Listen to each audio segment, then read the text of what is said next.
첩보열전 박상민 기자입니다. 세계 스파이들의 면면을 살펴보는 스파이텔링, 오늘은 루돌프 아벨이라는 스파이를 소개해 드리겠습니다. 루돌프 아벨은 냉전기 구소련의 KGB 소속으로 1950년대 미국에서 활동한 스파이인데요. 뉴욕에 거점을 두고 맨하탄 계획과 관련한 스파이망을 운영했으며 미국의 정치 군사 동향 등을 수집해 소련에 전했습니다. 1957년 수하의 배신으로 발각돼 FBI에 체포된 뒤 복역하다 1962년 2월 미국 유투기 조종사 프랜시스 게리 파워스와 교환돼 소련으로 귀환했습니다. 아벨은 스파이로서도 물론 뛰어났지만 그보다는 체포와 귀환에 얽힌 일화가 유명한 스파이인데요. 특히 2015년에 만들어진 스티븐 스필버그 감독의 영화 스파이 브릿지에서 속이 빈 5센트짜리 동전의 수수께끼에서 시작해 독일의 포츠담과 베를린을 잇는 글레니케 다리에서 파워스와 교환되는 장면 등이 사실적으로 묘사돼 일반에도 강한 인상을 남긴 스파이입니다. 그러면 아벨의 면면을 살펴보겠습니다. 아벨은 1903년 영국 뉴캐슬 어펀타인의 베넬이라는 곳의 인근에서 독일계 아버지와 러시아계 어머니 사이에서 태어났습니다. 태어날 당시의 이름, 즉 본명은 윌리엄 오거스트 피셔입니다.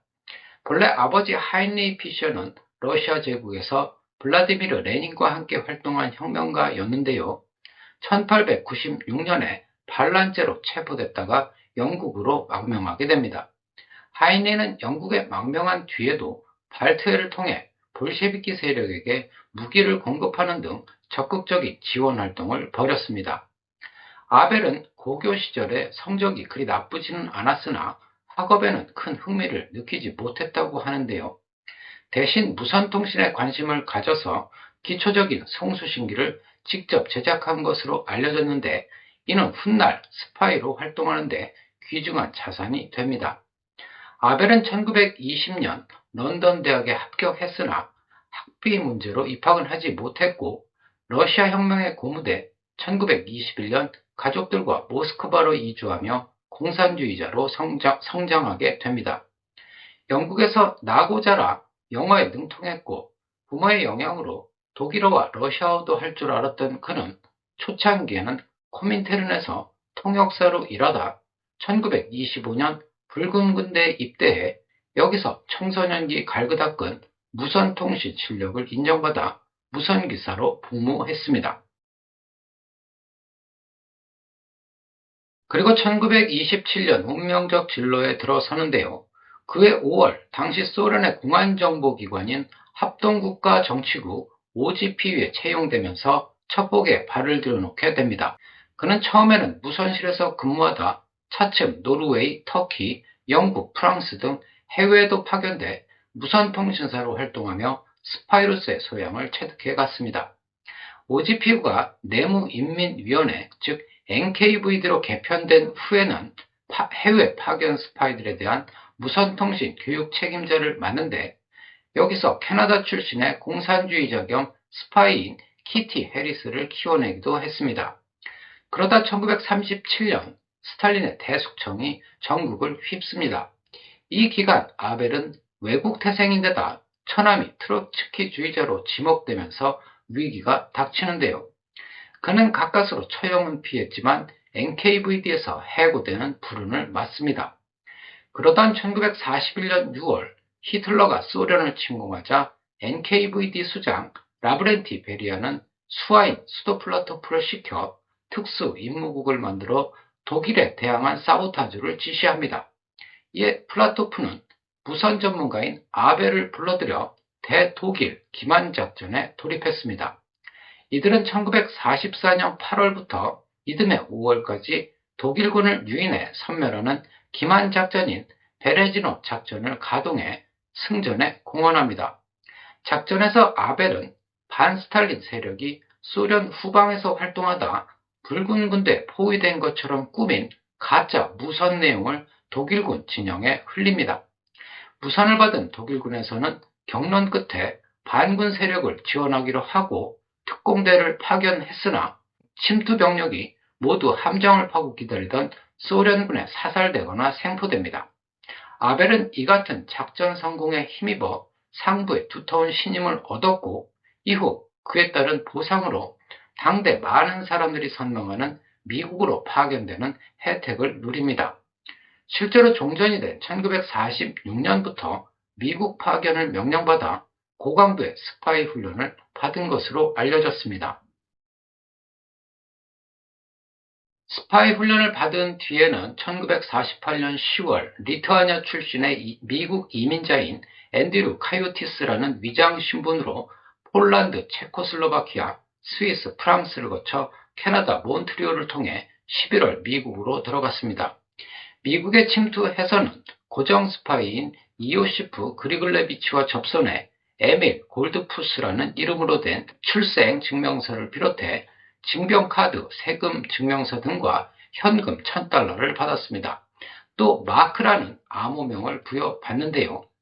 이렇게 신분을 세탁한 그는 이듬해 7월 소련 영사관에 암약하던 KGB 요원을 만나 생활비 등의 공작금을 받습니다.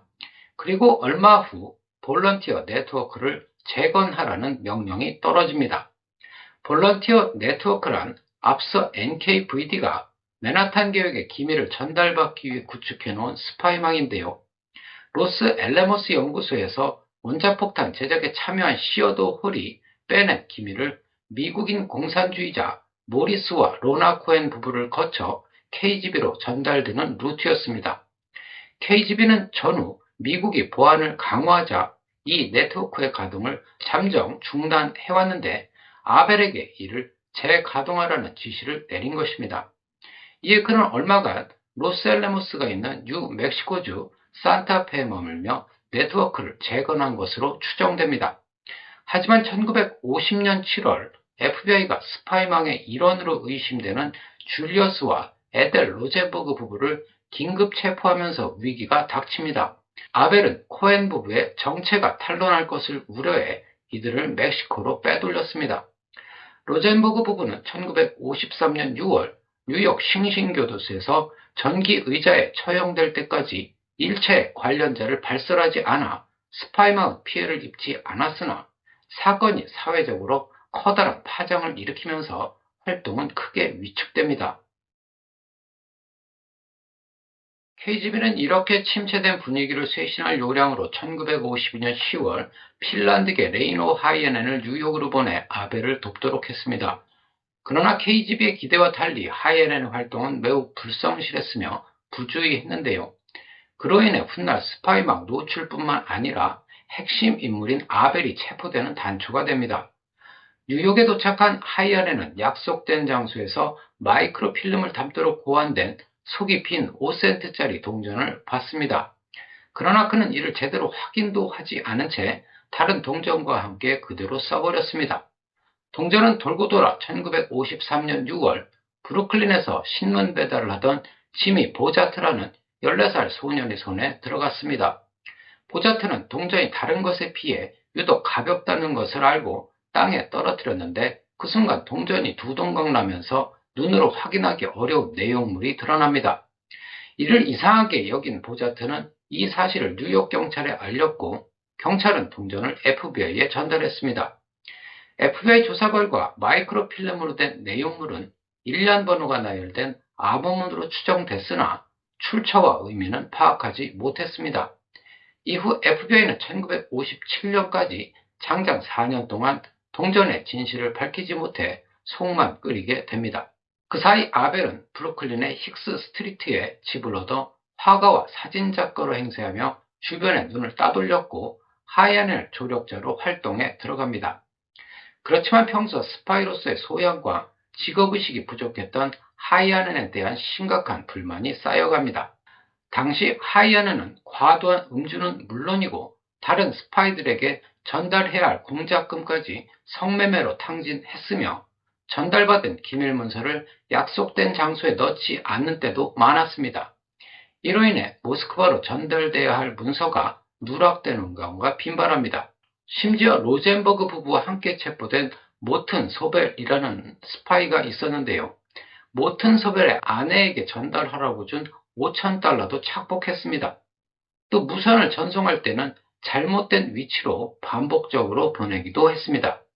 줄곧 긴장과 압박에 지친 아벨은 1955년 스파이망을 하이아넨에게 잠시 맡기고 휴식을 위해 모스크바로 돌아갑니다.